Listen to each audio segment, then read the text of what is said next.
ইরানের ক্ষেপণাস্ত্র হামলার কার্যকারিতার কারণে ইসরায়েলি সরকার যুদ্ধ বন্ধ করতে বাধ্য হয়েছিল, এমনই দাবি করলেন ইরানের গোয়েন্দা বিষয়ক মন্ত্রী সাইয়েদ ইসমাইল খতিব। সম্প্রতি এক স্মরণ সভার অনুষ্ঠানে তিনি একথা বলেন। এক প্রতিবেদনে এমনটাই জানিয়েছে বার্তা সংস্থা মেহের।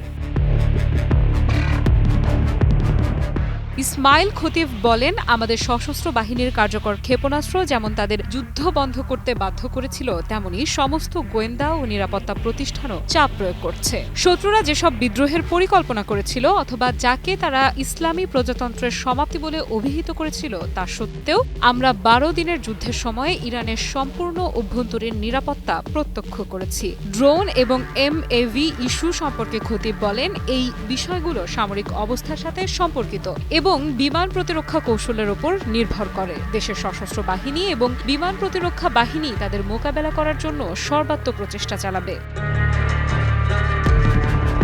গত 13 জুন ইরানের পারমাণবিক ও সামরিক স্থাপনা লক্ষ্য করে হামলা চালায় ইসরায়েল। 12 দিনের এই আগ্রাসনে ইসরায়েলকে সমর্থন জানিয়ে গত 22 জুন যুক্তরাষ্ট্র ইরানের নাতানজ, ফোর্দো এবং ইস্পাহানে 3টি পারমাণবিক স্থাপনায় সামরিক আক্রমণ চালায়। ইসরায়েলি আগ্রাসনের পরপরই ইরানি সামরিক বাহিনী শক্তিশালী পাল্টা আক্রমণ চালায়। Islamic revolutionary guard corps aerospace force operation true promise 3 এর অংশ হিসেবে ইসরায়েলের বিরুদ্ধে 22 দফা প্রতিশোধমূলক ক্ষেপণাস্ত্র হামলা চালায়, যার ফলে অধিকৃত অঞ্চলের শহরগুলোতে ব্যাপক ক্ষয়ক্ষতি হয়। এছাড়া মার্কিন হামলার প্রতিক্রিয়ায় ইরানি সশস্ত্র বাহিনী কাতারের আল উদেইদ বিমান ঘাঁটিতে একের পর এক ক্ষেপণাস্ত্র হামলা চালায়, যা পশ্চিম এশিয়ার বৃহত্তম আমেরিকান সামরিক ঘাঁটি।